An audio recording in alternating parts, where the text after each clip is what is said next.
I reacted to the video how police captured the luckiest killer in Texas by Dr. Insanity. I stream every 4 p.m. on Twitch, so make sure you follow if you like the video and like. Let's keep watching the video. It's approximately 10 p.m. in Robinson, Texas. A violent storm is sweeping through the area when police receive a 911 call about a possible brush fire. But in reality, it would be much more than that. Robinson 911, where's your emergency? I was calling, I tried calling the fire department to see there's a fire in our subdivision, but it may just be them burning brush because they're building houses, but I wasn't sure. And we did have lightning, so that's why I wasn't sure too. Okay, I can get someone headed out that way to check on it. Given the severe weather, the call sounds routine. Still, dispatch sends Jason Atkins, a veteran corporal with more than 2 decades of experience, to assess the scope of the fire. But once he arrives and gets closer to the flames, he would spot something so vile it would make him sick to his stomach. 12 to 04. I need you to get fire, CID, and 04 out here. This looks like a body that's burning.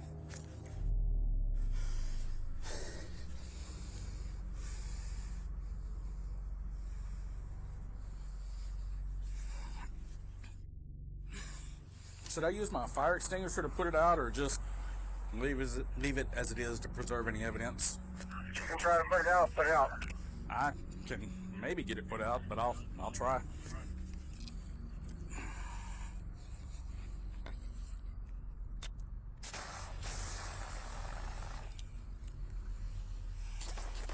So, which sick person would ever put a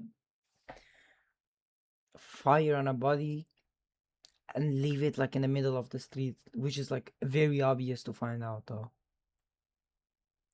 It's kind of scary. And always this stuff happens in America too. After Officer Atkins finishes putting down the fire, the sergeant arrives on scene. As he steps out of his vehicle, little do the officers know that just feet away from them sits an unexpected witness, one who saw everything that happened.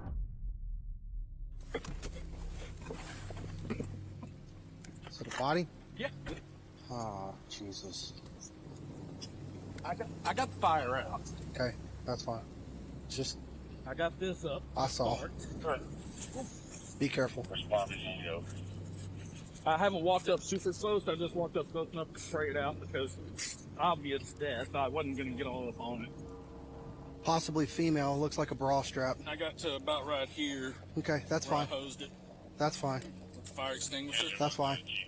Rain's starting to come again. If y'all have any pop-up canopies or something where we can get something put up over the crime scene to try to preserve the crime scene, please. The dust be worse for the scene, or the burn be worse for the scene? Letting it burn, because if it continues to burn, you could potentially lose any additional evidence that's there. So, Right. how do they know that like there was a guy that put this woman on the fire and she did not like end herself? It's kind of interesting that like how they find out that that's not like she didn't obviously like do it, but like she self-harmed instead of getting killed. Versus if you put it out with a dry chem. Now, if they would have hit it with a hose, it would have washed everything into the mud. With a dry chem fire extinguisher like that, we can separate the dry chem from whatever other evidence might still be there. I got a potentially female, yeah, it might be hers, potentially female body burned all the way down to the bone, 700 block of Heston.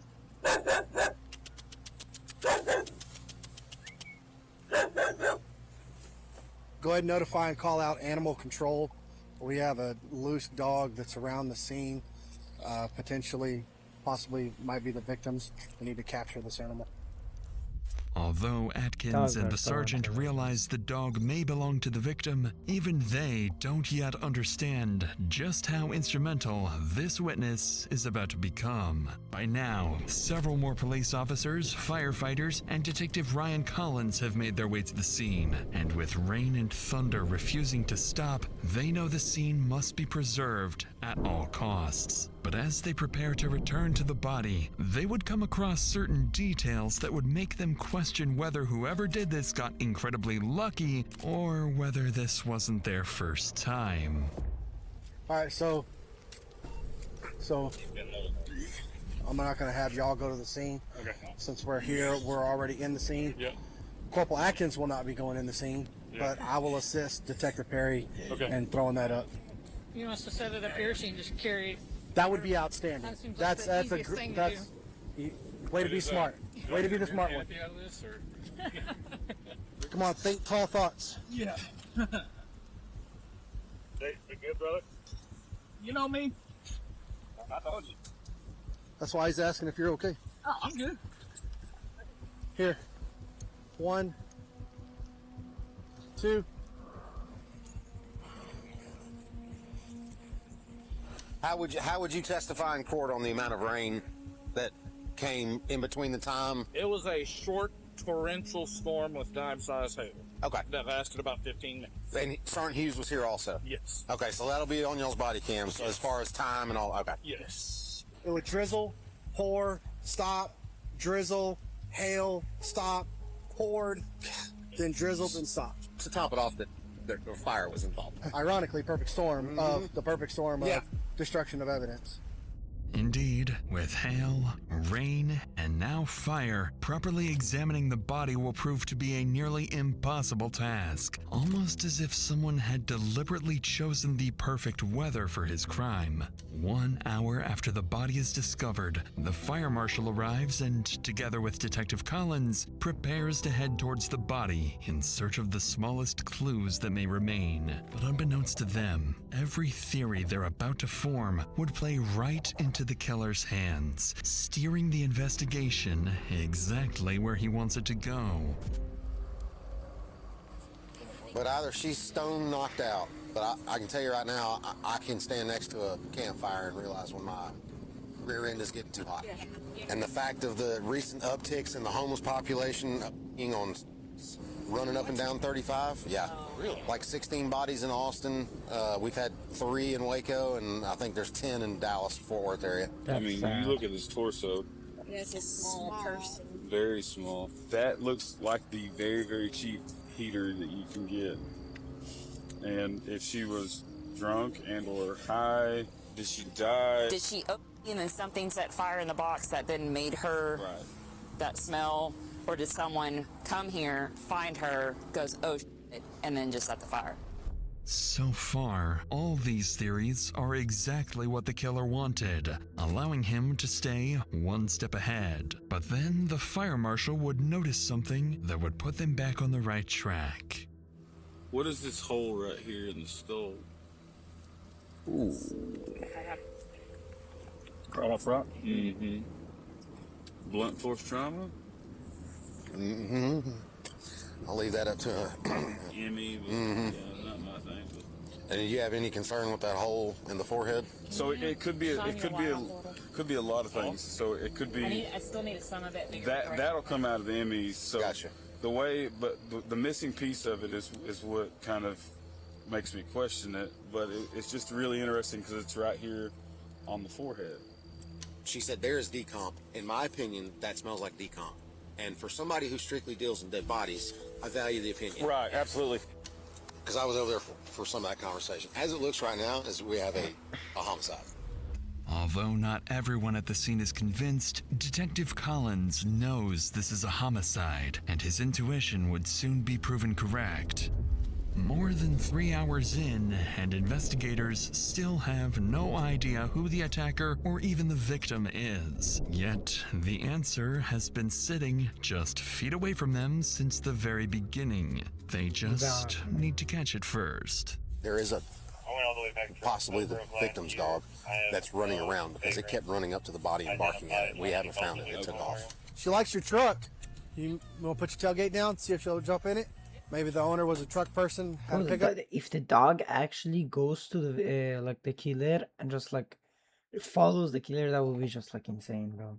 Then like it would prove like dogs are one of the smartest animals out there. Like I'm not even lying.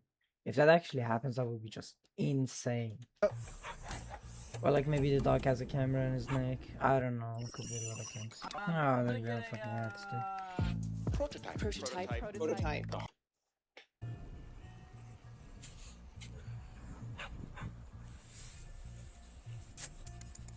Hi, come here. Oh no, the Well, dog, come the here, dog chicken. is going somewhere else. Well, come here, chicken. You big chicken. We can have a T-bone steak in our hands right now. It wouldn't do it good. Despite multiple attempts, none of the officers managed to catch the dog as it disappears towards the neighboring houses. Soon after, the body is transported for autopsy, while animal control is requested to arrive the next morning in the hope the dog will still be around the scene. As the scene is locked down, it becomes increasingly clear to detectives that the killer is highly calculated, carefully choosing the perfect circumstances for the murder. And most worryingly, this may not be his first time. But despite this planning, the killer has left something behind, something that will come back to bite him and expose his carefully constructed escape plan. Dogs are natural scavengers. You think my little... Oh my... Detective, with all due respect, do not call me back. Get in your car! Get in your car! Where'd he go? If you make any movement, you will be killed! The next morning, officers return to the field in search of a breakthrough. One team is sent back to the crime scene to look for any clues that may have been missed, while another goes from business to business, checking whether anyone may have captured the victim, the killer, or even the dog on camera. And despite the killer being seemingly prepared for everything, officers are about to discover there are a few things he overlooked. How are you this morning? Good, how are you? I'm doing good. My name is Investigator Collins. I'm with Robinson PD. No, what it is, we found a dead body that had been burnt, and so. Around here? Mm-hmm. Oh. Rangers are going to be here tomorrow at night, so hopefully nobody comes out here with our flags. All right. And I don't guess we've heard anything from autopsy. I'm sure At 2 o'clock, they weren't even there. Oh, really? Yeah. We're literally, when I leave here, I'm going to Pilot, going to McDonald's, going to Rush. I'm going to every business to see if they have Oh, any yeah. fish. So, Yeah, of course. I mean, we're literally just kind of treading at this point. So he burnt the dog, too? No. I think some of these ring cameras are going to be our freaking saving grace. I hope so, man. At least getting a vehicle coming in. I And cannot believe that dog belongs to. what are the chances? It just hangs around. What time is that thing at? that caught me, so it says, what, 2033? Oh. So that's So, the possible chances are, the dog was at the where like the woman got killed, and something happened from the dog necklace or Phil. There's like a fingerprints of the like the killer on it, or yeah, the first one I told you, the dogs like follow the killer, which would be insane. I fucking absolute fucking cinema, bro. 8:30. And he's kind of, that's one thing I got that looked weird. After visiting nearly a dozen businesses, one officer finally stumbles across something potentially very useful: a black Honda leaving the area around the time the fire started. The problem, however, is that the footage is too blurry to make out the license plate, meaning detectives still need something else. Later that afternoon, the police department receives a major update. The dog has finally been captured, but the biggest breakthrough comes when Animal Control scans the dog's microchip, identifying him as Titan and his owner as 26-year-old Mandy Rose Reynolds. Listed alongside Titan's contact information is Mandy's address, located over 100 miles from where her body was found. And when they look Mandy up, her appearance matches the little information officers already know from the scene, that the victim is a young woman of small stature. With this, officers decide their next step is to conduct a welfare check, so they head to her apartment in San Marcos. But when officers arrive, the person who opens the door isn't who they expect. But before we get to that, lately I've been paying way more attention to where my money actually goes. Ads. And like return or Scandy's apartment, where officers are about to be greeted by someone they weren't expecting. Police Department. Oh no. Detective Finn of the San Marcos Police Department. Hi. How are you? Doing awesome. How are you? We're here on a welfare Yo, check. imagine that's a killer, and the killer just killed that one poor woman to just get the house. Wait, like that couldn't be possible though. But like, imagine how sick that would be. A sick person would. For a person who used to be associated to this apartment, Mandy. Oh, Mandy Reynolds? Mm-hmm. She's in E1 now. E1. Yeah. Sorry, the dog. Oh, no, you're fine. How do y'all know Mandy? So Mandy's my best friend. Okay. I actually got her the apartment here. No, the address is 1000 LBJ. It's like a 5-minute walk from here. It's the ones that are a little further Yeah. down on there. And it's E1, you said? Mm-hmm. You can like when I lie, You talk to I like her, like with full confidence, and wishing that everything is okay. I don't know. I think maybe the killer is too. Maybe she is helping this. I don't her know. in the last 2 or 3 days? The last time I talked she to could her just was be nice. Sunday. How was that conversation? It was good. I know she was talking about possibly going to California the next day, but then that fell through. Does she have a boyfriend or anything? No. She has an ex-boyfriend. Ex-boyfriend. Couple. But no, her cousin lives with her. Who's her cousin? I don't know his name. Does she still have her dog? Yeah. Normally, Mandy's in constant contact. Yeah. Yeah, we haven't had that for a few days. And I remember, thinking, like, I haven't heard you mention, like... Why would you laugh in this situation though? Like it's that's like 2 police officers and you're just acting as chill as possible, like nothing happened, bro. I feel like that's the lie confidence, I would call it, cause Yeah, with Andy or like doing anything together in the last few days. I don't know. Which to me, it was something like her, but I just Or don't know, it like, just what, a could month be ago for the first time. stressed out I was reactions. relieved for like just the quiet. Yeah, it's just been nothing but drama since she moved down here. We're gonna go over to E1. Okay. Here in a second. I am the manager of this property. Oh, really? So I can let you inside the So lucky, apartment Okay. if we need to. Knowing the victim has not yet been officially identified as Mandy, officers choose their words very carefully. According to the couple, Mandy's life was always full of drama, much of it, as Diana goes on to explain, revolving around the men she surrounded herself with. And as Diana leads officers to Mandy's apartment, they're about to learn exactly who those men are. Appreciate you coming out and helping us. No problem. She lives with one roommate, Yes. and it's a cousin? Yes. What is her cousin's name? He just started with a J. A guy or a girl? Okay, I think I was wrong the whole time. I think they're actually just like nice, telling the police officers helping them. Cause I would not be that nice if I don't have something to hide. I would be actually stressed the fuck out. Guy. Is he younger than her? Yes. Is it Jared? Jared is her ex-fiance. Is there a lot of drama with them? Just between like, he is doing like a small business thing with her grandfather, and I know that went south. Her and Jacob always fight on and off. She changed her number because she didn't want Jacob to have it in there. She said she was scared. Recently, man was just making a lot of money. I'm gonna be a jerk or something, but when I can't see his face, but when he's like, this type of guy can end up being a killer. He's too young. Well, you never know. He's too young, and like he has a life to go on. It's just like it's useless for him to waste and kill someone over. I don't know. It's over the relationship or anything else. So. To have it in there. She said she was scared. Recently, man was just making a lot of enemies. Alright. How so? Like dissing her ex in Kansas.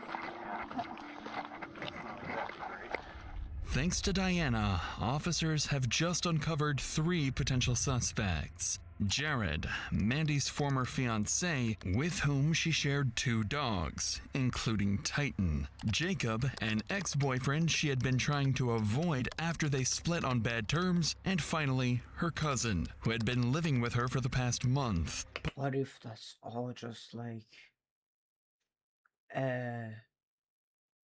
what if, as I'm saying, what if she is the killer? Just she's like taking victims to like police officers losing the real killer, you know? Well, what if she's the killer though? Police know they'll need to look into each of them more closely, unaware that one of these suspects is already tied to another alleged homicide. But when officers finally reach her apartment, they still have no idea who or what is waiting for them on the other side of the door. Sorry, I'm asking you a million questions. I'm forgetting a lot of stuff, but her cousin that she lives with, what was his name? I don't know. Okay. I I don't want to spook him if you think they'll answer. Or I don't think she's home. She or he. Moved out of here? This kitchen doesn't feel here. Unless if she packed everything up. Is it like usual for her to do stuff like this, or is this seem bizarre? I know she was unhappy the past couple of weeks and she kept like talking about moving. But yeah, on Sunday she was unloading everything. No, she cannot be. Is it just a one She's bedroom too or two chill to bedroom? be the killer. Just a 1-bedroom. I think she's the killer, honestly. Maybe. At the end she comes out to kill her out. Broken glass. Did you on Sunday leaving here? Nope. Because she was This home is staying so last night, empty. talked to her. There's a broken glass in that tub, it looks like. It's just strange. Her dog is somewhere different. I mean, I guess we could have asked you if she would have answered your phone call if you called. I tried calling her and it went straight to voicemail. The last time she did this. Holy shit, bro. You cannot survive in this room. There is no fucking way. It's just like a straight yellow ugly couch. It's so uncomfortable I to tried fucking calling sleep her and it on went too. straight to And there is absolutely no TV. It's not even fucking yellow couch, bro. And there's something, bro, it's so irritating, bro. No, bro. I think she's not living here at all. That's just a throw off. No. The Just last a- time she did this was when she was moving here. Just really concerned. It's like getting How stranger was that and a hole? stranger. And obviously, if she would have answered you, I would have been fine. You mind if I take a picture? Yeah. But it's just like, now she's moved out of here. Strangely, officers discover Mandy's apartment has been completely stripped out. Yet No shit, that's what I just said. there are no signs of a struggle, no blood, and no evidence that a crime had taken place. Still, to both Diana and the deputies, something doesn't add up. Shortly after midnight, officers leave the apartment and head back to the station to review everything they've learned. But before long, they receive a call from the medical examiner They found the dog. confirming what they had feared. Through dental records, the body is definitively identified as Mandy Reynolds. She suffered a single gunshot wound to the head, inflicted sometime before her body was set on fire.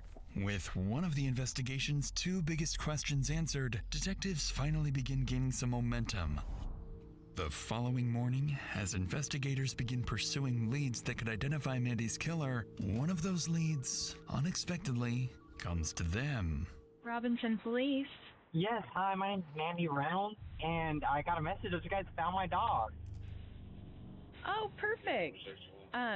Let me put you on just a brief hold here. Give me 1 moment, and I'll get you with the person that can help you. Awesome, thank you. On the line is Mandy Reynolds, but as dispatch transfers the call to Detective Perry, it wouldn't take long for something to feel very off. Did she die? This is Detective Perry. Hi, I just got a message saying you guys found my dog. We believe so. So, what is your dog? He's a poodle retriever mix. Where does the dog belong? Well, I was on my way to Wichita, Kansas, and I live in San Marcos, and Titan is his name. He just ran off. What was your name? I apologize. My name is Mandy.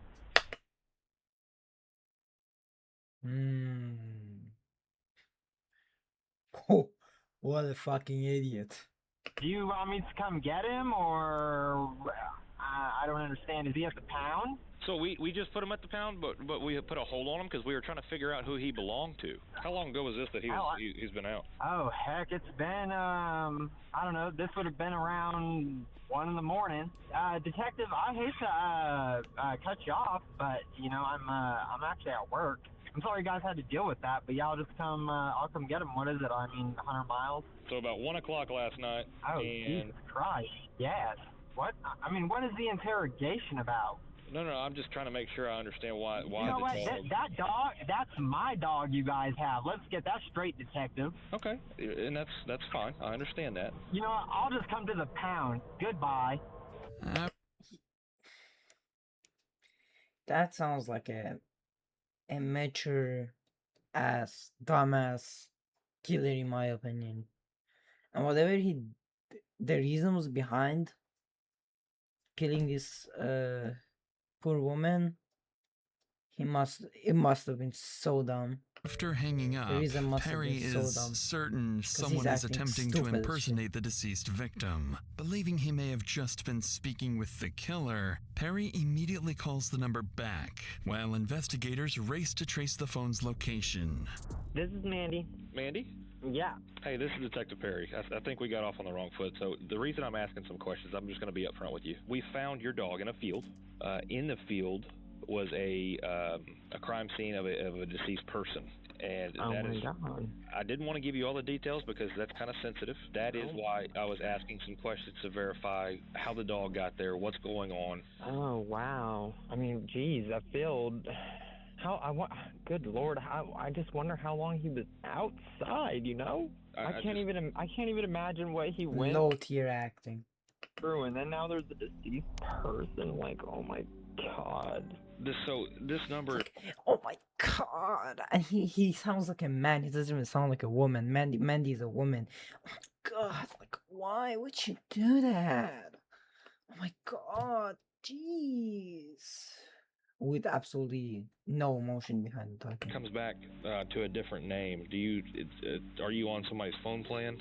I'm going to be frank with you, sir. You know, I'm sorry that this happened, but I cannot waste my whole day speaking to you. I'm just trying to figure out how long the pup was there. If the puppy messed with the body. If the puppy messed with the body. Dogs are natural scavengers. You think my little Titan would go? Oh my.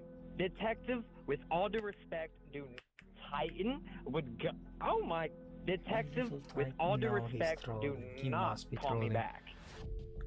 Although the caller hangs up once again, investigators finally get exactly what they needed. The phone is successfully traced, and the signal is pinged to the west side of Wichita, Kansas. With Mandy confirmed dead, a mysterious caller impersonating her, and her Honda Accord still unaccounted for, detectives issue a bolo for the vehicle. Before long, flock cameras pick up Mandy's Honda traveling along Mays Road in Wichita. Convinced one of their 3 suspects is behind the wheel, officers move in to conduct a traffic stop. But instead of pulling over, the driver would do the exact opposite. On the sidewalk. Hey, he's taking off. Give this guy the opportunity to get out of your way. Yeah, go around. Try to gain as much as you can. Is that him up there weaving through traffic still? Yep. Go. He's running west. Get a perimeter. Go. He's running west? Running west, yep. He's running near Gillens. Take us to the backside. They've got 3 up here. Sure, come open. I'll put you 21st channel right now. Take us to the back. Watch that f***ing asshole on the bike. Do we have suspect description? What did she say? Watch that f***ing asshole on the bike. Do we have suspect description? What did the biker Watch that do? f***ing asshole on the bike. What the fuck did the biker do, bro? Why we just dropping random shit at some people? Did he run into? Yeah, he ran into the Dillons. Poor guy. White shirt. Lock the Dillons down. So that guy run it. No way, that's a boyfriend. That's ex-boyfriend, right? Oh, that's... He's a dumb fuck. After the suspect hides inside the store, officers outside quickly begin surrounding the building. Yeah. With dozens of innocent people potentially in his line of fire, they draw their weapons and prepare to move in. Get in your car! Come out! Come out! Come out! Come out! Come out! Hey, my man, get your family out of here. You're fine. He said go. Hey! Come here! Come here! Where'd he go? No, I You didn't see him? Didn't see him. Yeah.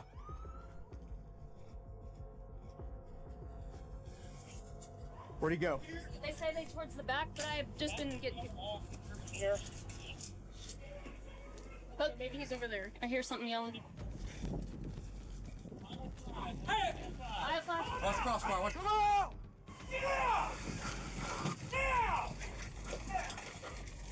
Schultz! You make any movement, you will be killed! I got hands. Crawl out! Crawl out towards the sound of our voice. Somebody get less lethal. Somebody's got to back off one direction or the other. You imagine he has like a. You imagine the like the ex-boyfriend, his like cousin or his roommate. I don't know who the third person was. Imagine they're like both the killers, and the killer is not only one person. Go ahead. Hold on. Crawl out towards us. You're gonna have to move. And all he's with like me. the dumbest one because he was absolutely fucking Ready? stupid. Yep.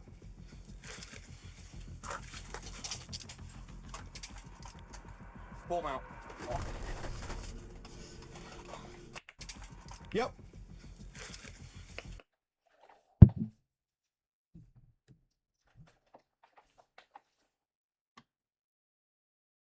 No, I think he's just an idiot.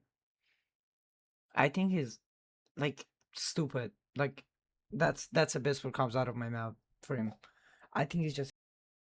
I cannot say that. I can't.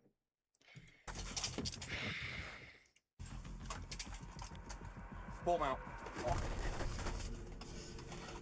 The broken leg. 283, clear the air. One in custody. In less than 4 minutes, officers That's so finally irritating. I'm locate the sorry for saying suspect hiding inside a store shelf. As they move in to arrest him, they notice he's drifting in and out of consciousness, leading them to suspect he's under the influence of drugs. Despite his condition, officers manage to identify him as one of the 3 suspects connected to Mandy, her cousin, Derek Daignault. Believed to be suffering from a drug overdose, Derek is taken to the hospital where he's treated overnight. During this time, investigators begin digging into his background, and what they uncover is deeply concerning. Not only does Derek have a lengthy criminal history, including aggravated assault and burglary, but he's also wanted in connection with another homicide. Just weeks earlier, his girlfriend, Shanoa Hansel, had been found dead in a ditch under mysterious circumstances. Investigators now realize they may be dealing with someone far more dangerous than they anticipated, and under no circumstances can they afford to let him back out onto the streets. The next morning, Derek is transported to the Sedgwick County Jail for questioning, where detectives need to figure out his role in not 1, but 2 homicides. Hey, Derek. Detective Chisholm, this is Sergeant Hardy. What's that one say? Which one were The big one on your arm there. Family Forever. Family Forever. Okay. You feel like you have a pretty good handle of what's going on, why you're here, why we want to talk to you? I'm just trying to make sure you're in a position where you can answer questions. I fully understand my situation. I'm not exactly sure why you guys want to talk to me, unless it has to do with Shanoa. And besides that, no. I am the detective that's been investigating Shanoa's death. Shanoa was your girlfriend, right? And Shanoa was my best friend for 2 years. Just since I was released from prison the first time. He wasn't calling So another killer. pretty much January goes by, man, and me and Shanoa, we're not talking. Like, we might be here and there. Like I said, it's beyond repair. It's gone. And I'm okay with I'm not about to go do my life in prison over a female. Last thing I said to Shanoa, man, I'll be myself. I said, you leave, don't come back.